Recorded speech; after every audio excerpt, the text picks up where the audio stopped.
Okay. So we are live on GMAT Club, and this is Donna Bauman. I'm with Stratus Admissions, and I am very excited today to kick off this GMAT series on basically different factors that you can consider in how to choose an MBA program. So the first session, and I'm getting my slides up here today, is we're calling this, it's basically we're talking about prestige and rankings.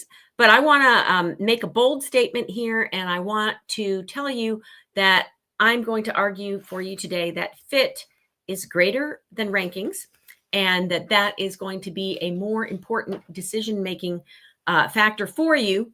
However, rankings and prestige have a place. And I'm also going to talk about what can buying a house tell you about how you might go around approaching selecting an MBA program. So with that, we're going to jump right in. I am basing my case that fit is greater than rankings on this GMAC 2023 prospective student survey, where they asked prospective students what was the most important reason for getting graduate business education. And they talked about basically development and becoming sort of all that you can be. That was 79% of people. Developing their fullest potential was number one. And then increased income was next at 64%, and increased business knowledge was 61%. So what that means is fit and really taking the time to look at the details is going to be more important than just simply what those rankings are. And it doesn't mean that rankings aren't important, and we're going to talk about how you can use them, but I want you to think about this in a different way. And I also think it helps to sort of use an analogy. So I'm going to talk about buying a house. And it's crazy because I think sometimes people used to talk about like getting an MBA is like buying a car. I'm upping it to a house. And the reason I'm doing that is, so I looked at Redfin for the sort of median house price in the United States. Right now, it's at $424,000. And MBA programs, the way I got to this 300 and change figure thousand is that basically from a GMAC survey, it's the cost of basically the cost of an average MBA program for 2 years, roughly around $200,000, give or take, the program and the location and all of that. And that a GMAC survey saying that your average bachelor's salary coming in was $65,000. So if you double that for the 2 years that you're not working, you're losing $130,000. So basically, you're making that kind of investment, that you're starting to get into the piece of buying a house. Now, let me ask you, if you were going to buy a house, would you simply buy a house based on, like seeing an article that's saying that this is a great house or this is a great neighborhood? You would use the realtor materials. You would use the information about your neighborhoods and locations and things like that to start to make a short list and do more research. But then you're going to go visit the neighborhood. You're going to get a home inspector. You're not going to buy a house without making sure that the faucets work and that, the electricity works and that there's a roof that's good. So in the same way, you can use MBA rankings to give you a lay of the land, an idea of different things. You can segment, and there are certain rankings that are better for certain things, and we'll get into that. But then you want to use that to do your own due diligence. I mean, this is a big investment that you're making in your future. It's a big decision, and it's not a decision that you want to make on a whim or on somebody else's rankings. And remember that a lot of the rankings are out there too, because their goal is to just sell magazines or subscriptions or whatever. So this is too big a decision for you to offload that to, to just some article that you saw somewhere. I also want to let you know that I'm going to be sort of scanning the chats as we go through this, and we'll try to answer questions along the way. So, okay, so now that we've talked a little bit about, I hope I have your attention that this is a big decision and you want to go a lot deeper than just some article. I'm going to give you a little bit of history on the rankings. And actually, this is a slide I sort of stuck in. I was trying to find the slide of Dean Jacobs in 1988 with the whole class of Kellogg when Business Week first started ranking MBA programs. It was 1988, and Kellogg actually held the #1 spot for 1988, 1990, and 1992. And I actually was a student at Kellogg in 1992 and 1993 at the heyday of this excitement about rankings, and Business Week came on the scene, and they were really a little bit different, or not so different, but they came out and really put more focus on employer surveys and alumni satisfaction and a lot of things around collaboration. And Kellogg, shot up to the top of the list, and it was an exciting time. And I'm not going to lie, that fact that I got into, the best ranked school at the time did play a part in me going to Kellogg. And I was also interested in marketing. It was a great school for marketing, but there's a lot more to this. And I want you to look at this list of schools. And this is back from 1988. You can see that, Kellogg was on there, Harvard was on there, Stanford, Wharton, Columbia, Booth, Sloan, all the usual, all the M7 programs, right? And then some of the near M7 programs were showing up in the top 10, like Haas, Dartmouth, Stern, Ross is always, in that conversation, sometimes Fuqua, sometimes a lot of other programs. So my point is, there are really, I'm going to say there are 30 top 20 programs. There are a lot of programs that are great. And just like there are a lot of houses that are great, who's to say that, somebody's going to say that I like this house more than that house. You really need to sort of get in there and do some of your own priorities and thinking, right?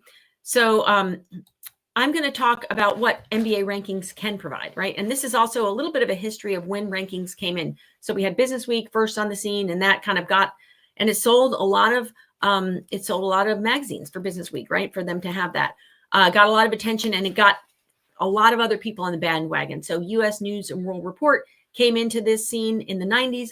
One of the things that I really like about US News and World Report for the rankings, just for shortlisting things, is that they do a nice job of ranking the MBA programs by function. So for example, if you are interested in real estate, or you're interested in, let's say marketing, whatever subspecialty, the fact that you can look at it and then see a little bit more detail and use that as a starting point to maybe shortlist some of the programs that are going to be best for you. Financial Times is a well-respected ranking. They came on the scene. Financial Times and The Economist and QS all are great at offering a broader, covering the world. And so if your set of MBA programs that you're looking at would be including international programs, then those are definitely rankings you want to look at, again, to get a starting point. Forbes does a nice job of sort of looking at ROI. And I know that one of our subsequent series on this is going to go into more depth about the ROI of an MBA. So stay tuned for that. But the idea is that these are things that, again, you can use to shortlist and sort of start to make your own, launch point. And right now is a time, actually, I was just having a conversation with a client earlier this morning. They're going to be visiting a lot of schools in April. It's a great time to go visit schools. It's probably the last month that you can visit schools for round one next year, if you really want to get details from current students, because unless a school is on the quarter system, students are graduating in early May and people go off onto other things. So that's definitely, it's a reminder here. If you are looking at round one, go ahead and look at the school's visit sites. There's still things going on in April, and in some cases early May, and in some cases for schools on the quarter system like Kellogg, you might even find some things in June. And then there are some schools too that are doing summer visits, and it's not as good maybe as when the students are there, but if they're doing a special session, I know last year Tuck did a special session in the summer, super helpful, maybe spend some time. So really use these rankings to start to sort out what's important to you, but then that is the first step, not the last step. I can't believe anybody on this site would outsource such a huge decision, spending all this money without really kicking the tires and going a little deeper. All right. So next slide, I'm going to switch gears a little and wanted to kind of get you started on this topic, and I'm just going to say a couple brief things. The thing I love about Stratus is that we are very team oriented. When you work with Stratus, you work with a team. I have great colleagues. We work really well together. So we will help you collaborate and find, the best schools, and we have the right people in our network to talk to and bring in at the right time, so that if you're applying to 5 or 6 schools, you're going to get touched points with experts at several of these schools. So you don't have to worry about one person knowing it all, which is impossible. And I think many of you have been on GMAT before, know me. I have been working with Stratus. I believe I'm in my 9th or 10th year. And prior to that, I spent 15 years on the admissions team at UNC Flagler. I have a storytelling facilitation certification that I actually got through a Kellogg connection that I met at one of my reunions. Proud Kellogg MBA, couldn't resist the chance to bring in a picture of Dean Jacobs, who was the dean when I was at Kellogg, and also did my undergraduate at UNC Chapel Hill. And those of you who were eagle-eyed might have noticed a little UNC thing in the corner, but I think I've switched the view at this point. All right, so that's about Stratus. Now we're going to get back to how do you create your own rankings, right? So we talk to our clients at Stratus about really making your own rankings and thinking about what's more important to you, looking at 5 different levers. We call them the 5 C's. So you want to look at the curriculum. A school that has a strong curriculum in real estate may not be, the school that's, ranked 1, 2, or 3 in your rankings, but you want to look at, how many courses do they have? How many people are they sending? Do they have a specialized center? You really want to go deep in these kinds of things. You want to look at clubs. You want to think, who are the active clubs? I've talked to clients, one of my clients who had a very good experience transitioning into investment banking from Anderson said, from the get-go, they just had a playbook for the students interested in investment banking. You kind of felt very prepared. They felt like they were more prepared than people from perhaps higher ranked schools in terms of how to get ready for those interviews. And I've seen several of my clients make really good transitions.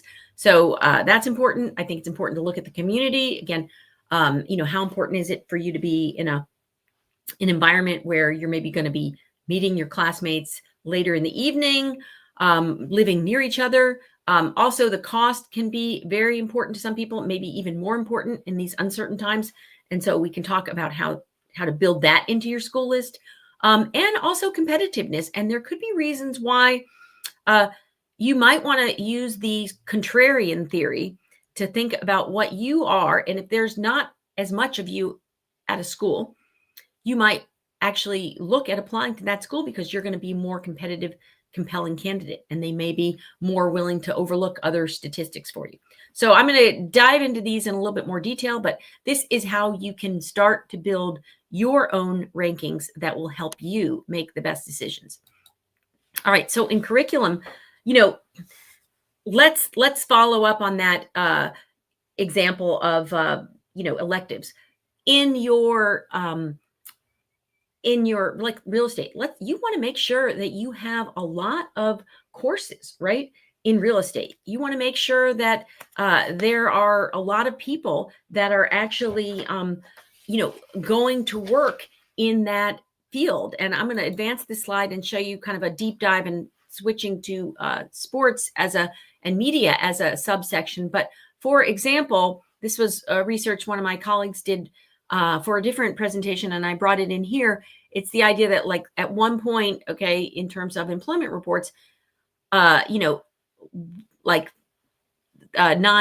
of the class at Anderson was reporting that they were going to work in some kind of entertainment, media, sports field. And there's 360 people in that class that year. That meant there's like 34 students you could be collaborating with, joining with, to kind of, learn more about, what's going on. And so that would tell you, gee, that's something I really care about. Whereas, and again, doesn't mean that these aren't great schools. But for example, maybe at Harvard, there's 1% of the class going into this media, entertainment, sports. And again, this is not necessarily current for the most recent year, but I want you to get the idea of doing that deeper dive into the into the data, right? And saying, okay, for me, maybe, and again, GSB's Sanford's awesome program, but maybe for me, if I am interested in entertainment and sports, maybe I should be looking at Columbia actually, because even though it's just 2% of the class, it's actually a big class and there's still 17 people that are going into it. Maybe I want to look at USC Marshall, 10% of the class going in, and there's 22 students that I can be collaborating. There's some traction there when you have other students that are interested in the same thing that you are interested in. So I think that's very important. One of the things I'm actually going to ask on the private chat here is, I'm trying to see, I don't see any chat comments coming in. So if there are some chat comments coming in, I'm going to have to, I thought they would just be showing up on this scrolling, but I'm not seeing them. So anyway, I will be working on that, but let me keep going on my points. So that covers a little bit of curriculum. In terms of clubs, right? You want to be thinking about, if there is a really good investment banking pipeline at UCLA, or really strong investment pipeline that people use. Oh, now I can see. Okay, great. I can see Aman just said something and I could see that. So that's great to know. All right. So again, if you have questions about anything, I'll be trying to scan that and add in. Sometimes you can look at a school's website and see like, oh, the consulting club put something up there, but they haven't updated it in 3 years. And so, you know what? Maybe that means the club's not that active, right? So you really want to, like I said, kick the tire, look at the details. When you are planning your class visits, maybe reach out and see if you can't, find out. Again, a lot of the information is actually out on the internet now. So that's really good. That's sort of one of the few, if any, benefits of the post-COVID world we live in, is that a lot of schools put a lot more information on their websites. So you should be able to reach out and talk to people. And even if you can't visit the school, you should be able to maybe have a coffee chat or a virtual chat, or just, ask email questions back and forth. But find out what kind of things are active. What are they doing? That's the other thing that you can be doing that's going to be helpful when you actually get to your applications, is that you're going to then be able to think about, oh, I can add value to this school because I am involved in, maybe I'm involved in some kind of music activity, and I would be, able to participate in some kind of a, like review show that the schools do. Kellogg has something called Special K, CBS has CBS Follies, there's various things. So you just want to figure out what it is that you like to do and how active might it be at the club, at the school, so that it might help you advance. So particularly pay attention to the professional clubs, but I think sometimes the affinity clubs, the women in business, or any kind of group, a veterans group, could be also very useful to you. So really look into that, and don't just go on, don't just go off of some rankings. All right. The community and culture is another piece that sometimes people don't think about. And one of the things that I've been fortunate to do, and I'm actually getting ready to head to the West Coast in May to go visit some of the West Coast schools as part of our AGAC, which is the Association of International Graduate Admissions Consultants. And every year we visit programs and learn more and really go see these programs. Last year, I had such a great time. We visited several schools in Europe, INSEAD, HEC Paris. We were in Barcelona at ESA, and we also met with a lot of different European MBA admissions officers. And certainly that turned out to be very timely, because I find that I am increasingly talking to people who are interested in some of the European programs, and that's great. But I like seeing INSEAD and seeing what a beautiful campus it is, and I could imagine what it would be like to live there and have the collaboration. It's so green and it's so nice and walkable. There's so many things. You just don't get that, if you don't go investigate. And again, if you can't visit everywhere, you can still talk to people, and you can still, a lot of schools have online tours. You can take those tours, but you should be asking yourself these questions. There are some schools in urban environments, and I don't necessarily want to name names, but where, maybe the students don't live close to the school. And if you want to, feel like, hey, I really want to get to know people, I'm kind of shy. It's going to be easier for me if I'm bumping into people at the same, there's only one pizza shop and I'm going to bump into people at 10 o'clock at night for a snack there. Well, then you might really make better connections, better professional networks if you really pay attention to schools that maybe where the students all live together. So ask, is there, 3 or 4 places where most of the students live? Do people just live all over? Is there might be a reason, maybe you have a significant other that is not going to be living in the same place while you're in business school. In that case, you probably want to have easy access to an airport. You don't want to have to do trains, planes, and automobiles every weekend. So if you are thinking about it and you realize that this school is, gosh, I got to take, a train to get there. I've got to drive now 2 hours from the airport to get to the school. And I've got to, and they have a lot of bad weather and I'm not sure how people can even get in and out. Again, that might be something that could really impact the quality of your MBA experience. So that's something to keep in mind. The cost.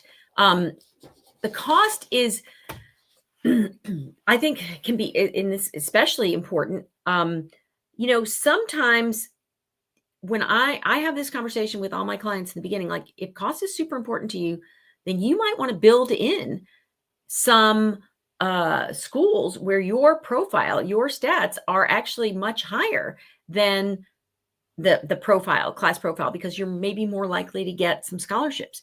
And, you can't, that doesn't necessarily mean you're going to get scholarships somewhere else, but it might give you some credibility to have a conversation about scholarships. So that could be important.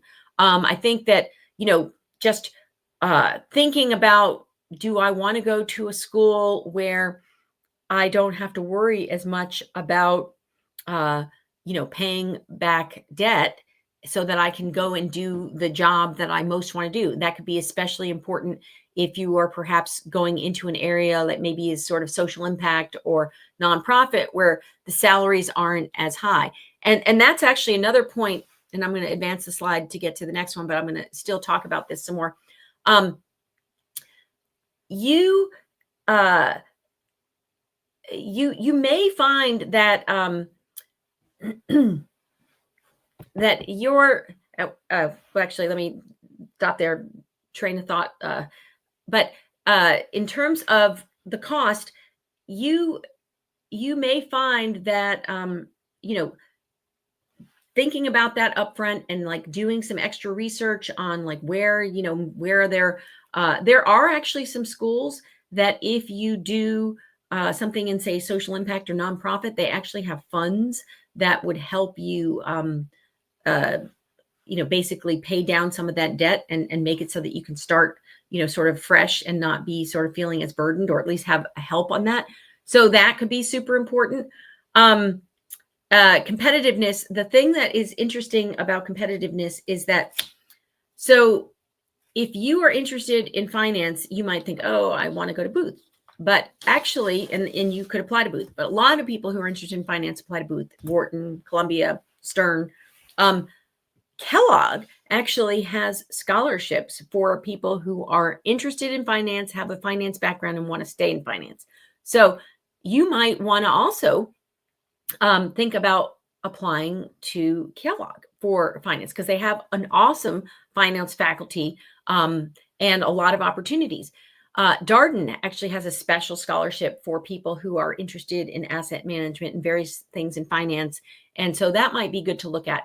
Likewise, if you're interested in marketing, you might want to look at Booth, because they have this Kilts Marketing Center, and you look at Wharton because Wharton actually has a great retail center and a lot of things. So you want to really think about where you might be a little unique. Also, you can look at some basic things like on the class profile. You could look at statistics of who has, like gotten in, what percentage of women they have, what percentage of this or that. And if you see that it's low and you are fitting in that group, you might be like, oh, I see this school might be looking to have more women. maybe I should be applying, or maybe that's something I should factor in. I also wanted to bring in a chat here on, if you want to scan this code here, this is basically, you can have a free consultation with me or anyone in my team at Stratus. I know we've covered a lot of ground, and there's a lot. Like I said, I just want you to think about, this is a huge decision, where to go to business school, where to go to business school. And you might imagine seeing, like you're looking for a house, there's 5 or 6 great houses. And to say that one house is the best house versus another house is really, you ask 10 people, and 10 people are going to give you 10 answers about which is the better house. So I am very bullish on still the MBA degree and going to a quality program. And there are a lot more quality programs out there than just the top 10. Okay. And so I think it's important to kind of look at, and again, look by specialty, look really 3 levels deeper. And also, when you do look 3 levels deeper, you impress the school that you're talking to, because they're like, wow, this person really, they understand who's coming here to recruit. They understand who is, why this would be a good fit for them. They understand what kinds of resources they know. And I'll tell you, I've read thousands and thousands of MBA applications at this point in my life. And I can tell in the first couple sentences if someone is kind of like done their homework or not. And I think that admissions people as well, they can tell. And so you want to really show them that you are interested in their program and that you've done some research. I see that someone from GMAT Club has posted, and that's absolutely the case. I am here, guys, to answer your questions about some of the rankings, about some of the things that you can do to make decisions about where to apply and how to make your shortlist. So if you want to put something in the chat, I will be scanning for it and I will be happy to answer it. If not, I'm going to just go on for a little bit. I know we've had kind of I wanted this to be a short and punchy session, and I wanted you to maybe think differently. I know sometimes people talk so much about rankings or prestige and feel like, is it going to be worth it? If I go to a school that is not an M7 school. And, I would say that the most important thing is you thinking and doing the research right now, more than anything, not just the schools, but what do you want to do, right? Because if you know what you want to do, then everything follows from that. You know that you need programs that are going to give you experiential learning. You know that you are going to need a program, maybe that's in a big city, so that you have easy access to be able to do some in-semester internships while you're still in school. And there are certain programs where that is easier to happen and others were less so. So you knowing what you want helps you filter so that you aren't just looking. I mean, there are so many amazing business schools, and they all have, their positives, and they all have their things that they're all trying to improve, just like all of us. But if you can really hone in on, I am interested in this school because it has this, private equity lab where I'm actually going to be in semester working and getting actual real-time experience. Or I'm really interested in healthcare, and Wharton has this healthcare management program that's going to help me tie everything I'm learning together through the lens of healthcare. Fuqua has a health sector management, something similar. Or, I really want to be in an environment. I'm looking at, pharmaceuticals and biotech, and I want to be in a location where, there's a hub for that. And so I'm looking at, that's going to direct which programs I look at. And it doesn't mean that, a school in Texas isn't a great school, right? But it may not be the school that's best for you, given what it is that you want. So all of this always comes back to you and knowing who you are. This is actually one of my favorite times of the year, because I am actually now working with a lot of my round 1 clients already. and we are doing the introspection, and I'm helping them learn more about who they are and what they want to do, and helping follow up and guide them in sort of doing some research about what it would take to get this job, or considering this job versus that job. And once someone has that clarity, then the questions that MBA programs are asking in terms of like, what do you want to do, and how does this program help you? When you've done that thinking, it just makes it, the thing practically writes itself. Like, you just don't have to struggle with what you're going to say, because you've really thought about it, and you have references to conversations you've had with people about why this program, why this professor, why this club is really going to be the next something that's really pivotal to your journey. So I would say, this is the time that you really should be like thinking about who you are and what you really want. And it's okay if you are like, maybe thinking between two career options. And again, you can then evaluate schools based on, well, how are they in this or that? So that if I do change my mind, I can still know that I'm in a great place, and I'm good either way. So I think that's something else to think about. There isn't any, if you're talking about round one, and I don't know if you want to put in the chat, maybe that would be interesting to see. Those of you here who are kind of, if you're round two and round three, then some of what I'm saying would be a little bit different. But if you're thinking about round one, then, now you don't even have to worry about what the school's questions are right now, because first of all, we don't know for sure what they're going to be, because schools are still worrying about, I actually just glanced at my phone and I saw that one of my clients just got into Cornell just now. So, schools are led, and just this week I've had clients get into, let's see, Stanford. I have a client get into Booth, LBS, just a lot.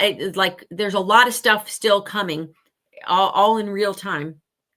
And so schools are still worrying about like sealing up this year's class. They're not necessarily turned the page fully to be thinking about what they're going to ask next year. And so you don't have to worry about how you're going to answer your Wharton essays right now, or you don't have to worry about, what you're going to say for Harvard. What you need to worry about is, what do you want? What do you think you want to do? What are the outcomes that people have from different schools? So looking at the employment reports, looking at all of that, so that then when the schools do have that information out, you can know yourself, which is step one, and really be able to just hit the ground running on whatever the question is, because it's going to be a lot easier to answer when you know who you are. All right. So I'm not sure how long we're going to go on the session. I feel like I've covered what I wanted to cover. I think we have a little bit more time if there are questions, but I appreciate Aman saying that this was an amazing session. So thanks, Aman. I hope, actually, since you've been on the chat and it's been working, if you have a question specifically about your profile, or, something that you've been wondering about in terms of how to use the rankings, let me know. Otherwise, I think we are going to be pretty close to being done. And I really want to wish you the best in all of this, right? I was also, the other thing that I like about this time of year is that I'm having a lot of follow-up calls with some of my clients, and I tell them this, and I'm going to tell you this because I think nobody goes through this MBA admissions process without getting a few dings, a few scratches, a few falls. It's a hard thing to go through, and anything worthwhile is going to have ups and downs. So just know that if you hit a bump in the road somewhere, that's almost like that's supposed to happen. And it's just going to make you stronger for being resilient and kind of continuing on. And really, the people I work with who are all in and really want to get their MBA and know why they want their MBA, not just, I don't like anything in my life right now, so therefore I'm just going to roll the dice and see what else is out there. That is not a good strategy for this, and not a good strategy to make that huge investment.